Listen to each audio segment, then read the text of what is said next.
मैं जयकरण वर्मा हूं, अयोध्या का रहने वाला हूं।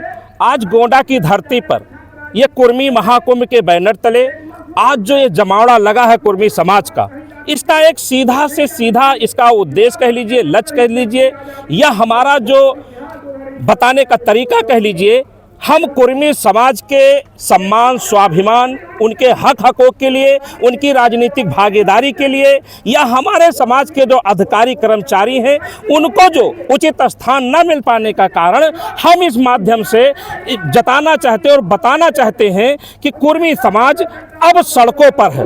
ये आंदोलित भी होगा, सभाएं भी करेगा, रैली भी करेगा। इस कुर्मी समाज को कोई कमजोर न समझे। रही बात गोंडा की धरती पर 5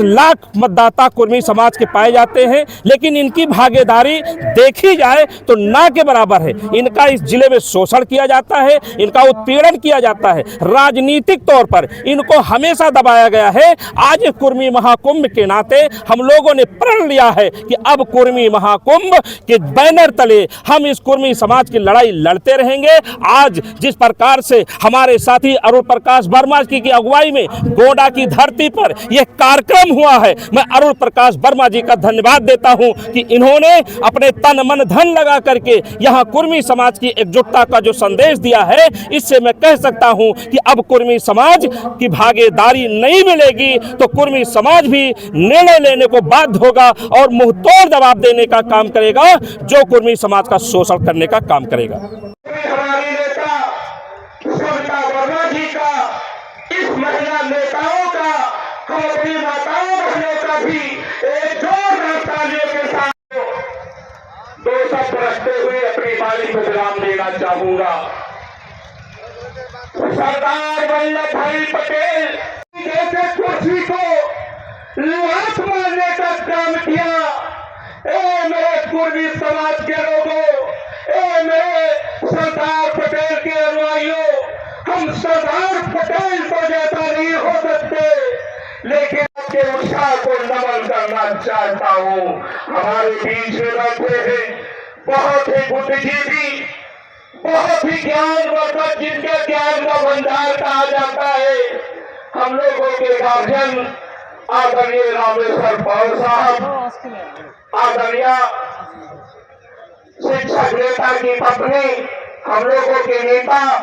कुर्मी महाकुंभ का आयोजन का मुख्य उद्देश्य है कि जो कुर्मी समाज गोंडा जनपद में बहुतायत संख्या में है, वो मुख्य धारा में नहीं है, उसको मुख्य धारा में लाने का कार्य, चाहे शिक्षा हो, चाहे स्वास्थ्य हो, चाहे रोजगार हो, हर मामले में गोंडा समाज का कुर्मी समाज पिछड़ा हुआ है। उसको एक प्लेटफार्म पर, एक बैनर तले लाने का प्रयास किया गया है और इसमें मुख्य रूप से फैजाबाद से भाई जयकरण वर्मा जी 2-3 महीने से लगातार अनवरत चल रहे हैं और कुर्मी समाज के लोगों को जोड़ने का कार्य कर रहे हैं। मैं इनको धन्यवाद देता हूं कि ये लगातार 2.5-3 महीने से हम जैसे लोगों को, कुर्मी समाज के लोगों को एक प्लेटफार्म में बैनर पर लाने का काम किया है। देखिए, ये जो आयोजन है कुर्मी महाकुंभ का, ये न किसी जात का विरोध है, न धर्म का विरोध है, न संप्रदाय का विरोध है। ये कुर्मी महाकुंभ सिर्फ इसलिए है कि समाज के लोगों के हक अधिकार दिलाने के लिए, उनको मुख्य धारा में लाने का जो मूल उद्देश्य है वो करने का काम किया जा रहा है इस कुर्मी महाकुंभ के माध्यम से। कुर्सी को लात मारने का काम किया। ए मेरे कुर्मी समाज के लोगों, ए मेरे सरदार पटेल के अनुयायियों, हम सरदार पटेल तो जैसा नहीं हो सकते, लेकिन कुर्मी महाकुंभ गोंडा में आज 2 महीने से हम लोग 16 ब्लॉक में गांव-गांव जाकर अपने समाज को जगाने का काम कर रहे हैं कि क्योंकि गोंडा में हमारी कुर्मी समाज के 5 लाख की संख्या है और इसमें हम लोगों को अपनी हक हकूक लड़ाई के लिए और राजनीति में भागीदारी नहीं मिल पा रही है। ना हमारे ब्लॉक प्रमुख हो पा रहे हैं, ना हमारे विधायक सांसद हो पा रहे हैं, और हमको राजनीतिक में इस कार्यक्रम के मदद से अपना एकता दिखाकर हम लोग अपने राजनीतिक में भागीदारी चाहते हैं।